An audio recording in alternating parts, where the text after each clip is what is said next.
OP ചികിത്സ മുടക്കിയുള്ള സർക്കാർ ഡോക്ടർമാരുടെ സമരം 4ാം ദിവസത്തിലേക്ക്. ശമ്പള പരിഷ്കരണ കുടിശ്ശികയും DA കുടിശ്ശികയും ഉടൻ നൽകുക, ഡോക്ടർമാരുടെ ക്ഷാമം പരിഹരിക്കാൻ പുതിയ തസ്തികകൾ സൃഷ്ടിക്കുക തുടങ്ങി വിവിധ ആവശ്യങ്ങൾ ഉന്നയിച്ചാണ് സമരം. അനിശ്ചിതകാല OP ബഹിഷ്കരണത്തിന് പുറമെ ഇന്നു മുതൽ അടിയന്തരമല്ലാത്ത ശസ്ത്രക്രിയകളും നിർത്തിവെക്കും. എൻട്രി കാഡറിൽ ഒരു ആശ്വാസം കിട്ടിയിട്ടുണ്ട്. പക്ഷേ അത് മാത്രം പോരാ. നമുക്ക് ഒരു 5-6 പോയിന്റ്സ് നമ്മൾ ഗവൺമെൻറ്റിനോട് മുന്നേ വെച്ചിട്ടുണ്ടായിരുന്നു. അതെല്ലാം പരിഹരിക്കാതെ നമ്മളിനി മുന്നോട്ടില്ല. സമരം ബുദ്ധിമുട്ടിക്കുന്നുണ്ടോ ചോദിച്ചു കഴിഞ്ഞാൽ ബുദ്ധിമുട്ടിക്കുന്നുണ്ട്. അത് പൊതുജനം ബുദ്ധിമുട്ടിക്കാതെ ഇരിക്കാൻ ഇനിയും ബുദ്ധിമുട്ടാതെ ഇരിക്കാൻ വേണ്ടിയാണ്. എന്താ വെച്ചാൽ നമ്മുടെ ഈ ആരോഗ്യ മേഖല തകർച്ചയിലേക്ക് പോകാതിരിക്കാൻ കൂടിയുള്ള ഒരു സമരമാണ്.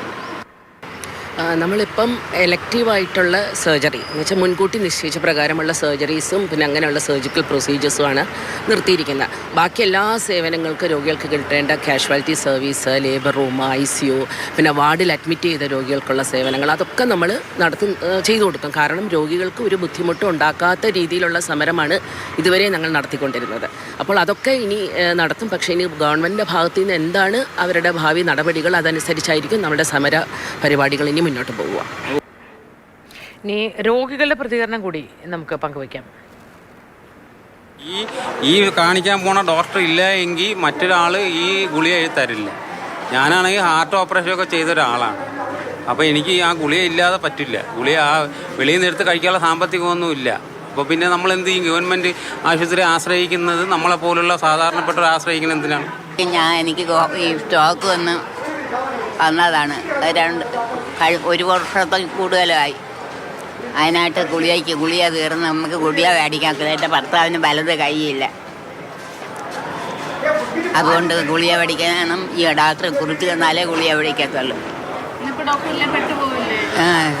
പെട്ടുപോകും. കാര്യം അയൽക്കൂട്ടത്തുനിന്ന് പൈസ എടുത്താണ് വന്നത്. അപ്പോൾ പൈസ ഇല്ലാതെ വണ്ടിക്കൂലി 1000 രൂപ കൊടുത്താണ് വന്നത്. ആട്ടോയ്ക്ക് അതെല്ലാം നടക്കത്തില്ല മക്കളെ. തിരുവനന്തപുരം മെഡിക്കൽ കോളേജിൽ നിന്ന് ഇന്ദുലേഖ രേണുവും കോഴിക്കോട് മെഡിക്കൽ കോളേജിൽ നിന്ന് രാഹുൽ KVയും നമുക്കൊപ്പം വിശദ വിവരങ്ങളുമായി ചേരുന്നുണ്ട്. എന്താണ് രോഗികൾ അനുഭവിക്കുന്ന പ്രശ്നങ്ങൾ എന്ന് നമുക്ക് ചോദിക്കാം ഇരുവരോടും. ആദ്യം ഇന്ദുലേഖ രേണുവിലേക്കാണ്. Indu, good morning. മെഡിക്കൽ കോളേജിൽ ഈ ചികിത്സയെ മൊത്തത്തിൽ ബാധിക്കുന്നുണ്ട് ഈ സമരം. എങ്ങനെയാണ് അവിടുത്തെ രോഗികൾ പ്രതികരിക്കുന്നത്? നിരന്തരമുള്ള പ്രവൃത്തികളിലൊക്കെ തടസ്സം നേരിട്ടപ്പോൾ ഇന്ന് എങ്ങനെയാണ് പ്രവർത്തിക്കുന്നത്? മോത്തി, OP ബഹിഷ്കരണം മറ്റൊരു ദിവസത്തിലേക്ക് കൂടി കടക്കുകയാണ്. ഈ പറഞ്ഞതുപോലെ തന്നെ ഡോക്ടർമാർ അവരുടെ ആവശ്യം ഉന്നയിച്ച് സമരം ചെയ്യുമ്പോഴത്തേക്കും അത് ന്യായമല്ല എന്നല്ല പറയുന്നത്. പക്ഷേ അത് വലിയ തോതിൽ ബാധിക്കുന്നത് ഇവിടെയുള്ള രോഗികളെയാണ് എന്ന് തന്നെ പറയാം. നമുക്കറിയാം, ഞാനിപ്പം തിരുവനന്തപുരം മെഡിക്കൽ കോളേജിൻ്റെ OP വിഭാഗത്തിന് മുന്നിലാണ് നിൽക്കുന്നത്. ഇന്നും ഡോക്ടറെ കാണാനായിട്ടും ഡോക്ടറുടെ സേവനം പ്രതീക്ഷിച്ചും ഒരുപാട് രോഗികളാണ് ഇവിടെ എത്തുന്നത്.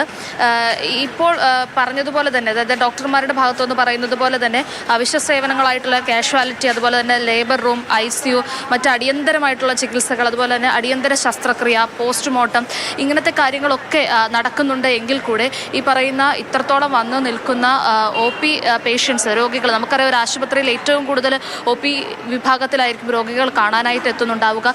ഇവരെയൊക്കെ വലയ്ക്കുന്ന തരത്തിലാണ് ഈ ഒരു സമരം മുന്നോട്ട് പോകുന്നത് എന്ന് തന്നെ പറയാൻ സാധിക്കും. കാരണം ഈ പറഞ്ഞതുപോലെ തന്നെ ദൂരെ നിന്നും വരുന്നവരുണ്ടാവും, സാമ്പത്തികമായി പ്രശ്നമുള്ളവരുണ്ടാവും. കാരണം മിക്കവരും പണം കടം വാങ്ങിയും അതുപോലെ തന്നെ വലിയ കുറേ നാളുകളായി അസുഖങ്ങൾക്ക് മരുന്ന് കഴിച്ചുകൊണ്ടിരിക്കുന്നവരും സ്ഥിരമായ ഒരു ഡോക്ടറെ തന്നെ കാണുന്നവരുമായിട്ട് ഒരുപാട് പേരുണ്ട്.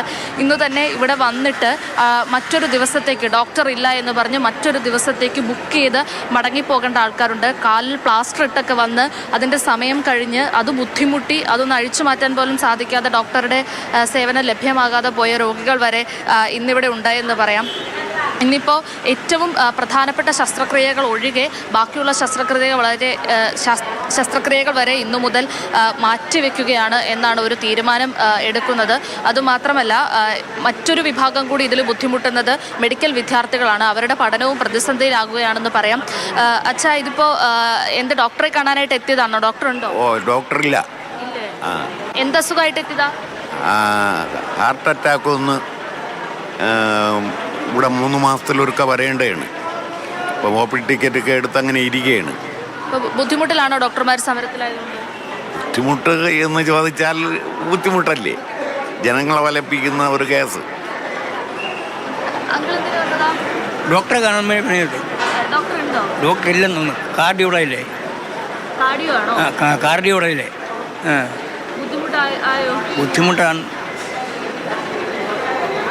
ജനങ്ങളെ വല്ലാതെ വലിക്കുന്നുണ്ടോ ഈ സമയം? വലിക്കുന്നുണ്ടെന്ന് വെച്ചാൽ ഇത് ഇപ്പം 10-70 കിലോമീറ്റർ അകലെ നിന്നാണ് വരുന്നത്. വന്ന് OP ടിക്കറ്റ് എടുത്തിട്ട് പൊട്ടിയിരിക്കുവാണ്. മറ്റാശുപത്രിയിലേക്ക് പോകാൻ വഴിയില്ല അല്ലേ? ഇപ്പം വഴിയില്ല. സ്ഥിരം സാമ്പത്തികം ഉണ്ടെങ്കിൽ വലിയ ഹോസ്പിറ്റലിൽ പോകാം. പാവങ്ങൾ അർത്ഥ പട്ടിണിക്കാരാണ്. അതാണ് മോത്തി പറയുന്നത്. ഇത്തരത്തിൽ ബുദ്ധിമുട്ടുകൾ അനുഭവിക്കുന്നവർ പുറത്ത് ഹോസ്പിറ്റലുകളിലേക്ക് പോകണമെങ്കിൽ വലിയൊരു തുക തന്നെ ഇവർക്ക് അവിടെ കൊടുക്കേണ്ടി വരും. പക്ഷേ അങ്ങനെ ഇല്ലാത്തവരാണ് സർക്കാർ മെഡിക്കൽ കോളേജുകളെ അല്ലെങ്കിൽ ഗവൺമെൻറ് ഹോസ്പിറ്റലുകളെയൊക്കെ ആശ്രയിക്കുന്നത്. അത്തരത്തിൽ ഇവിടെ ചികിത്സ പ്രതീക്ഷിച്ചെത്തുന്ന രോഗികളെയാണ് ഏറ്റവും കൂടുതൽ ഈ സമരം വലച്ചിരിക്കുന്നതെന്ന് പറയാം. അത് കഴിഞ്ഞാൽ പിന്നെ ബുദ്ധിമുട്ടുണ്ടാക്കുന്നത് മെഡിക്കൽ വിദ്യാർത്ഥികൾക്കാണ്. അവർക്കും ഇതുപോലെ തന്നെ ഈ ഒരു സമരം മൂലം വിദ്യാഭ്യാസം മുടക്കുന്ന ഒരു അവസ്ഥയിലേക്ക് എത്തിയിട്ടുണ്ട്. അങ്ങനെ നിലവിൽ നമ്മളിവിടെ കാണുകയാണെങ്കിൽ ഇപ്പോൾ തിരുവനന്തപുരം മെഡിക്കൽ കോളേജിലെ മാത്രം അവസ്ഥയല്ല, സമരം നടക്കുന്ന എല്ലാ മെഡിക്കൽ കോളേജുകളിലും ഈ പറഞ്ഞതുപോലെ തന്നെ രോഗികൾ വലയുന്ന ഒരവസ്ഥ തന്നെയാണ് മോത്തിയുള്ളത്. ശരി, ഇന്ദു, വളരെ ദൂരെ നിന്ന് വന്നവരാണ്. 70 കിലോമീറ്റർ അകലെ നിന്നൊക്കെ വന്നവർ ബുദ്ധിമുട്ടുകയാണ്. അതെന്താ നേരത്തെ അറിയാൻ പാടില്ലായിരുന്നു എന്നൊക്കെ വേണമെങ്കിൽ ചോദിച്ച് ഒഴിയാൻ പറ്റും. പക്ഷേ ഇത് പൊതുജനങ്ങൾക്ക് ബുദ്ധിമുട്ടാണ്.